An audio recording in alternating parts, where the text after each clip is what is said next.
A disbiose é uma condição que contribui para um espectro tão amplo de problemas de saúde que podemos dizer que milhões de pessoas são acometidas por esse desequilíbrio da microbiota intestinal. E muitas vezes as pessoas nem entendem que o problema está exatamente ali, no intestino. Eu sou Daniela Muniz, endocrinologista. Eu sou Evelyn Ferrari, endocrinologista, e esse é o podcast Endocrinamente. Aqui vamos falar sobre saúde, doença e desmistificar os principais mitos da endocrinologia.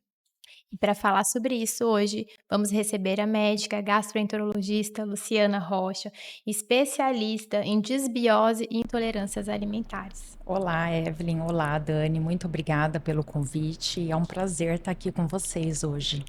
Seja muito bem-vinda ao Endocrinamente. Muito obrigada por ter topado estar aqui Obrigada. conosco. Sim, o prazer é todo nosso, Lu. E a gente vai falar sobre uma doença que a gente vê muito em consultório.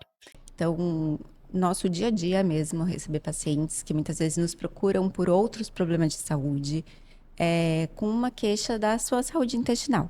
Sim. Muitas vezes com diarreia, constipação, estufamento. E muito feliz em ter você aqui falar sobre esse tema hoje. Vamos começar então, acho que explicando o que é disbiose. Vamos lá. Então, disbiose é um termo amplo, né, que significa desequilíbrio da microbiota intestinal. A gente sabe que a nossa microbiota é a flora intestinal. Então, assim, ela é composta de trilhões de micro-organismos, desde bactérias, fungos, vírus, protozoários, árqueas, que vivem ali e se relacionam mutualmente. Quando ocorre um desequilíbrio a nível de flora intestinal, isso quer dizer, quando a gente fala, né, de desequilíbrio de bactérias, quando as bactérias ruins, elas proliferam mais do que as boas, isso causa o que nós chamamos de disbiose intestinal.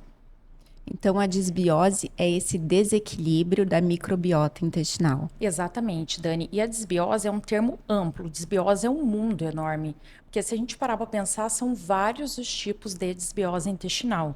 As pessoas, às vezes, elas não têm esse conhecimento, mas a gente tem o supercrescimento bacteriano do intestino delgado, que é a SIBO. Nós temos o supercrescimento fúngico do intestino delgado, que é a SIFO.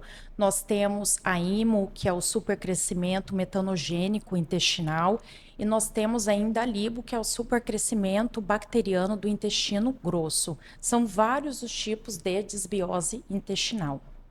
Então, disbiose é esse termo mais amplo. Exatamente, Evelyn, porque às vezes as pessoas elas utilizam, por exemplo, a mais comum que nós vemos é a SIBO, que é a que a gente consegue diagnosticar, que a gente vai falar um pouquinho mais para frente, e às vezes as pessoas elas confundem isso. Disbiose é um termo amplo, que engloba todos esses desequilíbrios a nível de trato gastrointestinal. Eu acho legal a gente trazer aqui no nosso podcast que essa microbiota, ela não é responsável apenas não é responsável além da digestão, ela tem outras funções. Claro. Então, na questão de produção de vitaminas, de sistema imunológico. Exatamente. E assim, quando ocorre essa ruptura desse desequilíbrio, isso vai levar principalmente à alteração ali da membrana intestinal, que vai aumentar a permeabilidade dessa membrana. E isso vai fazer com que passe o quê? Algumas toxinas, algumas substâncias, alguns ácidos graxos que não eram para passar, para transitar nessa membrana a nível de intestino. Isso vai levar um quadro de o quê? De uma inflamação. Que por isso que as pessoas elas associam tanto a disbiose intestinal a uma inflamação. De fato, é um desequilíbrio que vai levar a uma inflamação mesmo. Só que eu não gosto muito de utilizar o termo inflamação, porque hoje em dia tudo é muito inflamado, né? A gente tem que ir com calma por aí. Mas isso é uma coisa legal, né? Sim. Pra gente entender que a disbiose não é só no intestino. Exatamente. É uma inflamação sistêmica crônica. Sim. Que pode levar a outros fatores, inclusive doenças da nossa área, né? Essa alteração de permeabilidade que você explicou pode levar a essa inflamação, levando a dificuldade de absorção de vitaminas? Pode, Evelyn. É uma das coisas que a gente também avalia, né? Quando a gente pensa em um paciente que tem disbiose intestinal, essa relação. Porque às vezes os pacientes chegam pra gente, eles repõem vitamina e os níveis de vitamina continuam baixos. Uma das maneiras, uma das coisas que nos faz pensar nesse quadro de desbiose, essas alterações. Por exemplo, muito vitamina B12, entre outras vitaminas, ferro também, às vezes pode ter também quadros de anemia relacionado a essa alteração a nível tudo de membrana intestinal. Maravilha. E olha que legal, às vezes a gente recebe paciente com uma ferropenia e fica procurando Exatamente. Sim, sangramento e não acha, muitas vezes o problema pode estar aí, né? Que é exatamente. importante a gente falar que paciente com anemia, a anemia por si só, a gente tem que investigar uma causa. Sim, não só ficar repondo, né? Tem O uma que- deficiência de ferro, eu tenho uma deficiência. Tá, mas por que você tem essa deficiência Sim, de ferro? aham. Nós, enquanto médicos, vamos fazer essa busca, então não é só repor, a gente tem que saber o porquê, né? E agora a gente tem mais um diagnóstico diferencial aí para poder pensar e ajudar nossos pacientes. Exatamente. Ô, Lu, e o que que pode causar esse desequilíbrio todo? Ó, Dani, são várias coisas que podem causar, mas eu costumo dizer principalmente dieta, estilo de vida, sedentarismo, falta de realização de atividade física, a ingesta de muitos alimentos, né, processados. Hoje, hoje, atualmente, a gente vê com a industrialização, com o consumo excessivo desses alimentos, isso tudo piora a nível de microbiota, né, a nossa flora intestinal. E também nós sabemos que, além disso, existe associações com outros tipos de doença, doenças autoimunes, incluindo, né, tireoidite de Hashimoto. Nós sabemos que tem também associação com alguns tipos de doenças inflamatórias intestinais, uso crônico de medicações, incluindo um dos queridinhos da gastro, que são os prazóis. O uso crônico a longo prazo pode levar também a um quadro de desbiose intestinal. E assim, uma coisa que a gente viu muito também é com a infecção da Covid. No momento que teve a Covid, a gente não tinha noção disso, mas alguns pacientes, eles evoluíram depois de um certo período com diarreias de repetição, diarreia crônica, e uma grande parte da explicação através disso, hoje já se sabe, foi quadros de desbiose que levaram esses pacientes a terem esses sintomas. É porque no momento tudo era muito novo e a gente não sabia, mas teve uma relação também forte com a infecção pela Covid. Sempre que o paciente chega, eu pergunto: você está tomando algum remédio? Como que é teu estilo de vida? Como que é a tua qualidade de sono? Porque assim, você tem que chegar e abordar tudo isso para você entender a causa. Até porque isso vai levar à forma que a gente vai tratar o paciente também dessa situação. Ah, legal. Acho que veio a questão da dieta, uma Sim. dieta que a gente fala mais limpa, mais anti-inflamatória. Exatamente. Eu sempre falo para os pacientes, o importante é a gente descascar mais e abrir menos. Para Exatamente diminuir essa isso. questão dos Aham. industrializados, né? Sim. E acho que tem a questão dos antibióticos. Exatamente também. A gente sabe que muitas vezes tem um uso, né, indiscriminado de antibiótico. E assim, eu sempre pergunto: você faz uso constante de antibiótico? Tem infecção de repetição? Principalmente amidalite, essas infecções. Aí geralmente o paciente fala: doutora, tem que fazer, ou cistite, né, infecção de urina, porque a gente precisa tentar entender melhor o porquê que levou esse paciente a ter o quadro de desbiose intestinal. Até para que a gente possa tratá-lo, né? Lu, você falou sobre as doenças inflamatórias Sim. intestinais e para as pessoas que estão nos assistindo, só cita o que seria essa doença, quais serão essas doenças, só para os pacientes saberem o Sim. que é essa doença É inflamatória. interessante. São ali, patologias totalmente diferentes, né? né? Porque a gente sabe que a doença inflamatória é uma doença multifatorial, existem vários fatores. E até é engraçado porque a gente não. A gente pensa, a desbiose pode levar à doença inflamatória intestinal. Ela faz parte ali da fisiopatologia da doença inflamatória intestinal e hoje é comprovado, né, que são a doença de Crohn e a retocolite ulcerativa. Ela faz parte ali porque principalmente a nível de permeabilidade de membrana intestinal.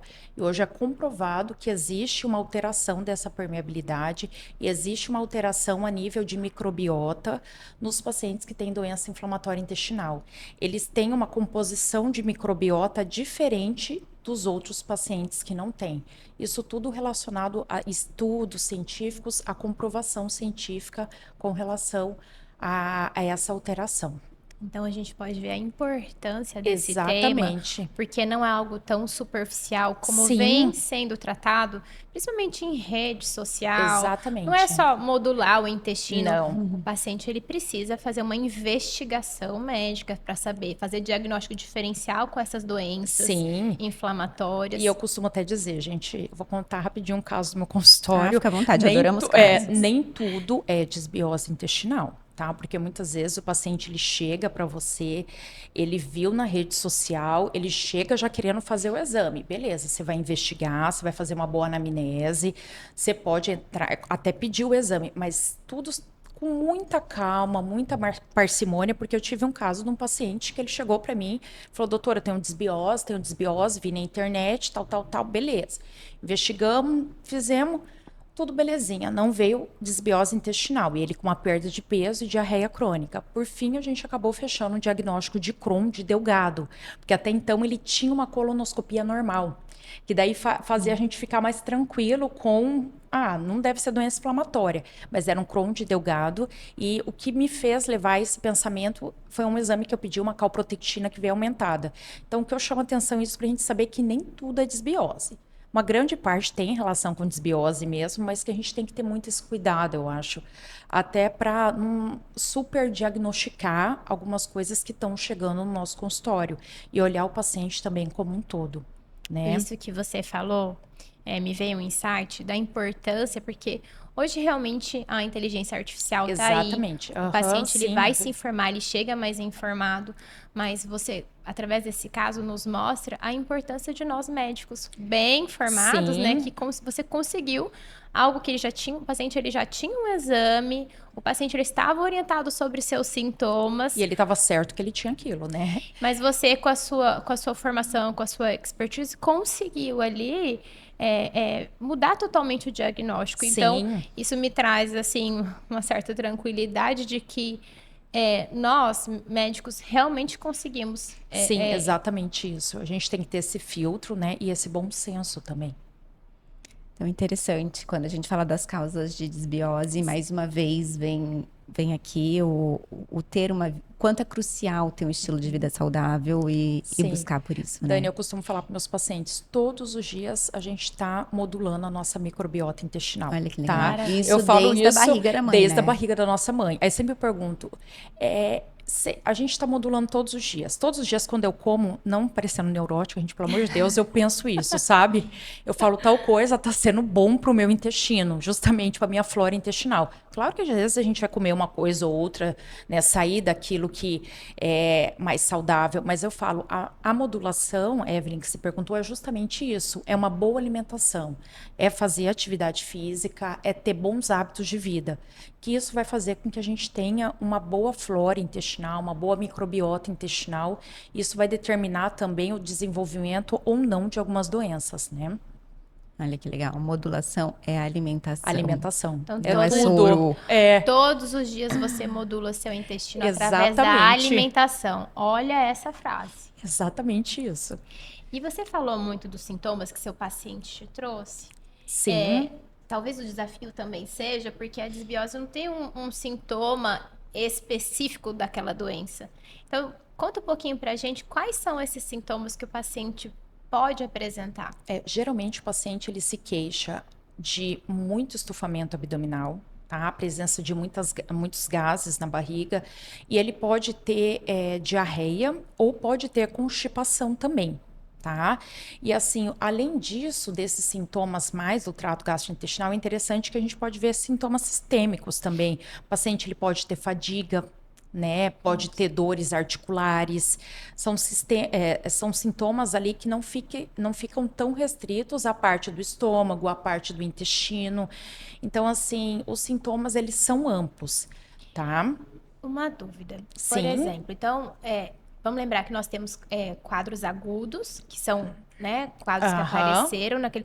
Então, a pessoa, vamos supor, não é qualquer inchaço. Não, Tem, não. tem Aham. um tempo de início de sintomas pra Geralmente, gente igual, pensar. tipo assim, diarreia, eu penso diarreia crônica, né? Mais que um mês ali. O inchaço é muito interessante porque as pacientes, a maioria é mulher, mas temos homens também, tá? Não, homens também, tem pacientes homens que têm desbiose, que fizeram tratamento, tudo.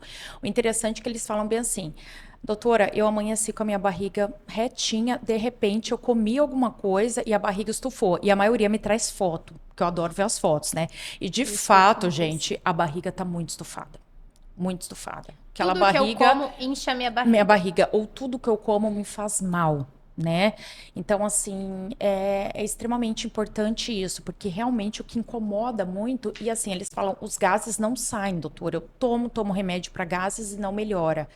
Principalmente a queixa principal é isso, dos gases, do estufamento abdominal, e também tem, assim, chega muitos pacientes se queixando de diarreia crônica. Então, assim, Evelyn, respondendo a tua pergunta, a gente pensa, assim, uma coisa mais crônica, sabe? Uma coisa mais, um diagnóstico mais arrastado para a gente pensar em desbiose. Pelo menos um pouquinho mais de um mês, né? Exatamente, tá? Ô, Lu, e o paciente precisa identificar algum alimento específico? Então, Dani, aí entra a questão que é interessante, eu sempre pergunto. O interessante é ter um diário alimentar. É difícil o paciente ter, às vezes, né? Por isso que sempre a gente tem que ter o contato, o acompanhamento com uma boa nutricionista que sabe disso. Aqui em Cuiabá a gente tem, tá? Assim, que faz esse acompanhamento, porque isso ajuda a gente a detectar o alimento. Por exemplo, o que está causando. Piora os sintomas. É feijão. É pão. O que está causando isso quando você ingere esse alimento e te causa os sintomas? Geralmente eu peço para eles anotarem e trazerem na consulta comigo. Legal. E eu acho que essa questão dos sintomas sistêmicos que você Sim. trouxe pra gente mostra que a desbiose vai muito além do intestino, né? Muito.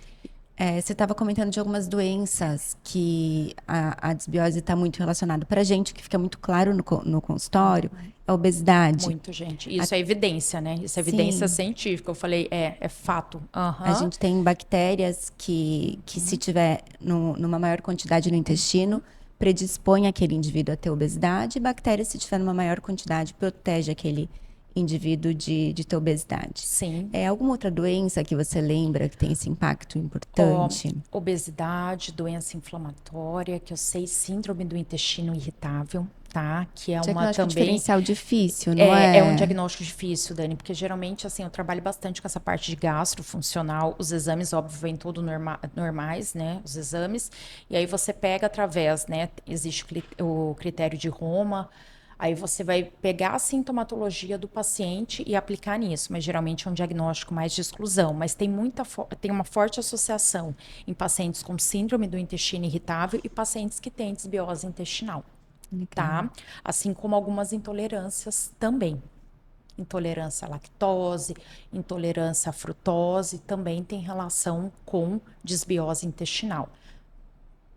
Como então a gente faz esse diagnóstico? Você trouxe muito aqui pra gente a importância de uma boa anamnese, Claro, que é o que nós chamamos dessa história clínica do paciente. Então, numa boa consulta, você vai conversar, investigar, então ali você vai levantar a sua suspeita clínica. Mas existe um exame específico, algo que você que dá para poder pedir? Tem, Evelyn, tem sim. Na verdade, assim, igual eu falei, primeiro, né, sempre anamnese, mas pensando, assim, o tipo da desbiose que a gente consegue fazer o diagnóstico, né, que é o supercrescimento bacteriano do intestino delgado, ou a IMO também, que é supercrescimento metanogênico intestinal, é através do teste respiratório, tá? A gente tem o teste respiratório de hidrogênio expirado, que a gente consegue fazer o diagnóstico da SIBO, e nós temos o teste respiratório de hidrogênio e metano, que daí a gente consegue fazer o diagnóstico da IMO também, tá? Chegou recentemente, há pouco tempo, no Brasil, esse outro aparelho que detecta tanto gás hidrogênio quanto metano. Esse é o exame que nós utilizamos para fazer o diagnóstico da desbiose intestinal. É simples de fazer? É simples, é um exame que o paciente vai ter que fazer uma dieta um dia antes, só que ele não pode estar utilizando nem probiótico, nem ter feito uso de antibiótico, né, um período de tempo antes, que é determinado por cada local que faz, mas geralmente 4 semanas antibiótico, 2 semanas probiótico.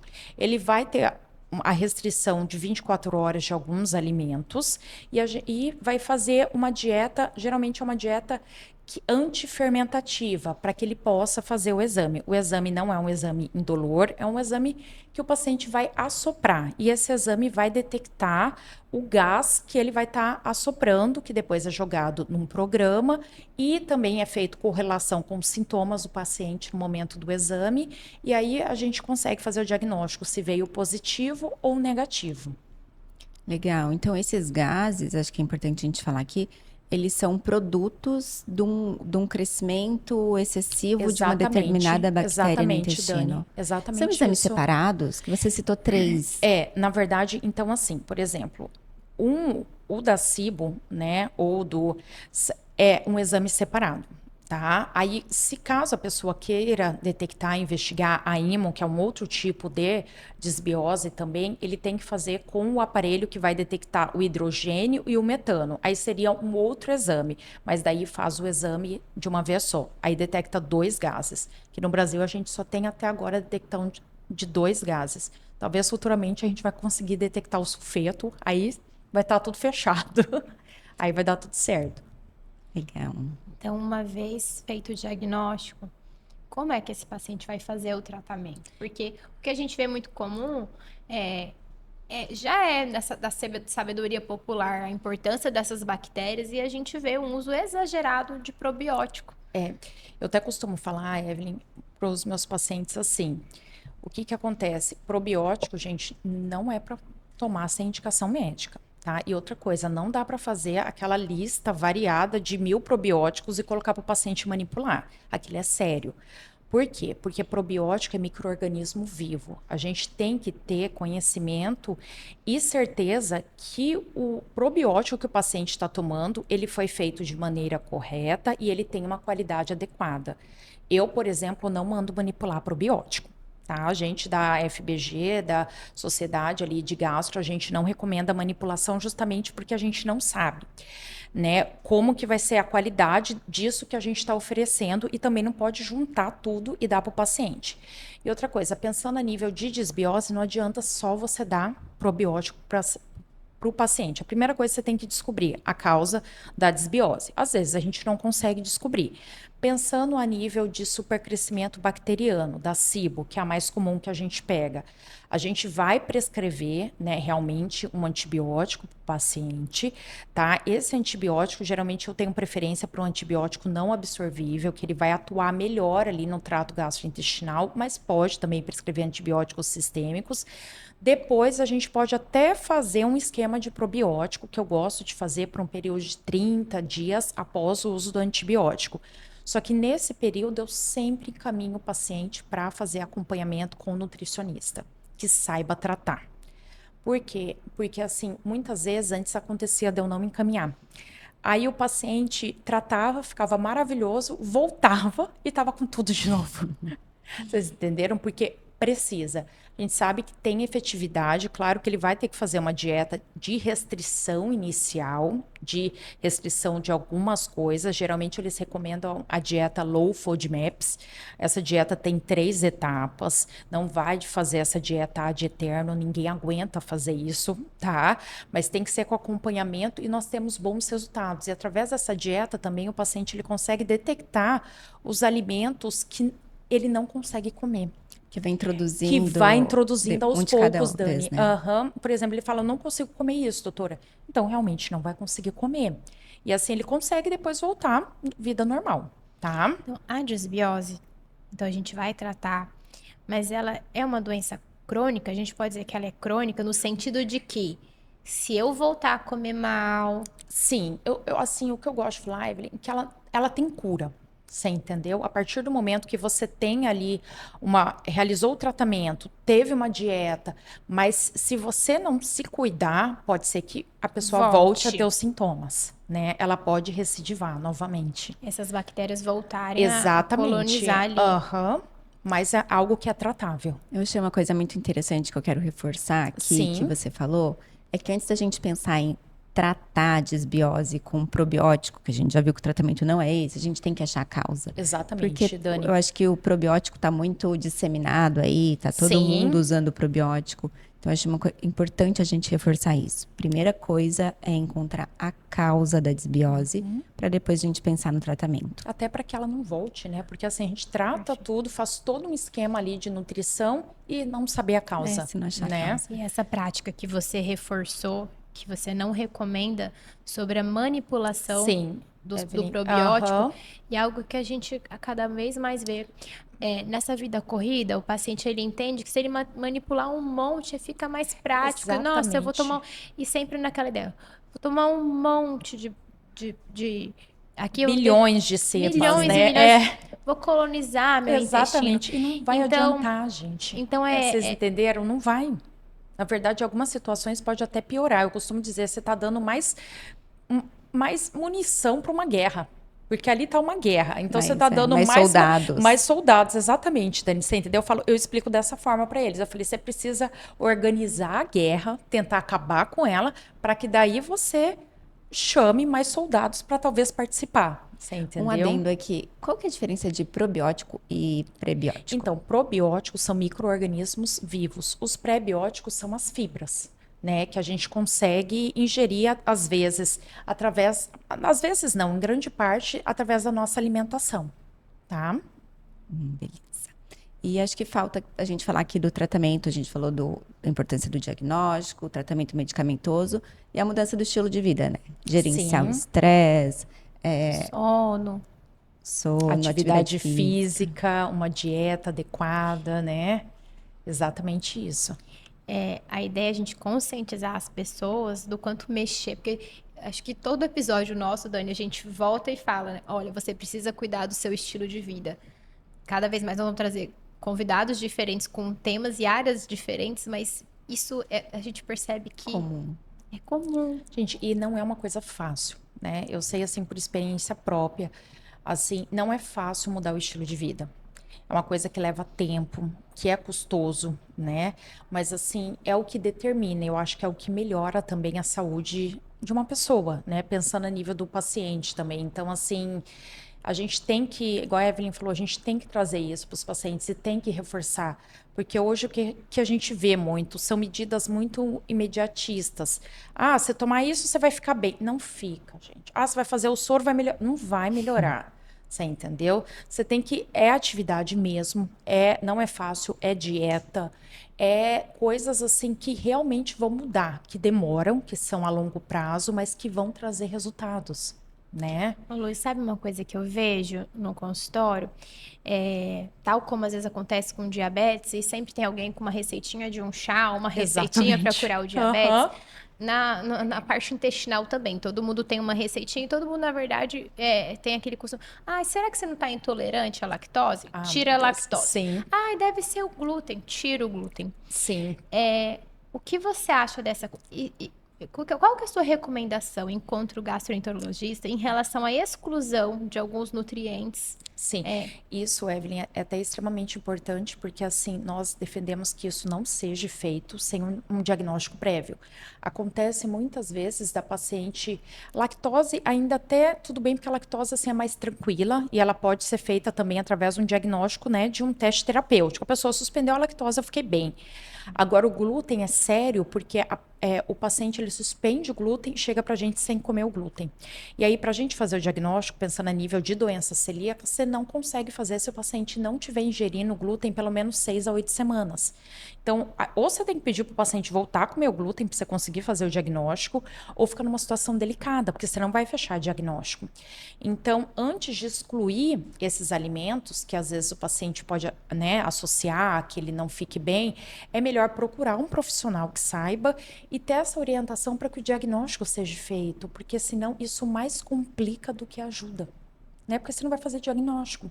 E a gente sabe o tanto que é desafiador fazer uma Muito. restrição alimentar a longo prazo, né? Então, quando você entende, você diagnostica que de fato você tem uma intolerância, é mais fácil para você restringir aquilo Exatamente. da sua alimentação. Sim. Porque, em geral, na endócrina, eles suspendem o glúten, mas começam a comer muita farinha refinada. Vamos supor, tira o pão, come a tapioca. E aí a gente vê o quanto isso piora do ponto de vista do risco de um desenvolvimento de diabetes, ele começa a ganhar Eu peso. imagino. Sim. Entende? Aham. Então, assim, realmente é importante ele buscar. Tem sintoma? Busca um profissional, né? Busca um Claro. diagnóstico, né? Busca Sim. esse diagnóstico. Além do risco de desenvolver outras doenças. Por Sim. exemplo, a questão da lactose, tirar a lactose sem uma necessidade certa, muitas vezes pode predispor uma baixa massa óssea, uma osteopenia, uma osteoporose, o Dani, muito glúten bem, também, né? muito bem lembrado. Eu lembro de Sim. um artigo, acho que do ano passado, que relacionava a restrição de glúten em pessoas que não são celíacos aumentando o câncer de intestino. Exatamente isso. Às vezes, assim, até no ambulatório de doença inflamatória que eu participo, nós falamos, não tem que restringir, gente. É uma pessoa que tem, né, tanto problema, para que vai restringir o glúten, a lactose só? Se ele tiver indicações, né? Senão, realmente não tem necessidade. Então, pode ser que o leite não seja um vilão para aquela pessoa. Exatamente, nem o glúten, né? E acho que é isso, gente. Nosso tempo está acabando. Lu, nossa conversa foi muito esclarecedora. Fica claro que o intestino tem um impacto muito grande em toda a saúde do indivíduo. E a gente queria que você deixasse uma mensagem para os nossos ouvintes sobre esse tema tão amplo e desafiador. Sim, eu costumo dizer, não é fácil, é o que eu falei para vocês, é mudança no estilo de vida, é modular a sua microbiota todos os dias, comendo coisas saudáveis, salada, fruta, dando preferência a alimentos que sejam ricos em nutrientes e evitar também, principalmente, alimentos industrializados, que hoje a gente vê muito, né? É o que a gente mais tem no mercado, e isso incluindo até alimentação de crianças também. Então é uma coisa para a gente começar quando o neném está dentro da barriga. Exatamente. A vida inteira, né? Aham. Então, a desbiose e seus sintomas, elas geram um impacto grande na saúde física e emocional dos indivíduos. E reconhecer essa condição, ter um diagnóstico certo e um tratamento adequado, pode prevenir outras doenças e prevenir sintomas muito, muito ruins. E acho que é isso. Muito obrigada. Obrigada a Foi vocês, muito meninas. esclarecedor. Amei, viu? Que Amei bom. muito. Vamos pensar, então, um próximo tema para a Lu vir aqui. Amei, tá? Muito obrigada pelo convite. E vocês arrasam. Obrigada. Obrigada, Lu. Então, se você gostou desse episódio, deixa seu comentário, compartilhe com seus amigos e fiquem de olho no nosso episódio, no nosso podcast Endocrinamente. E até o próximo episódio. Até!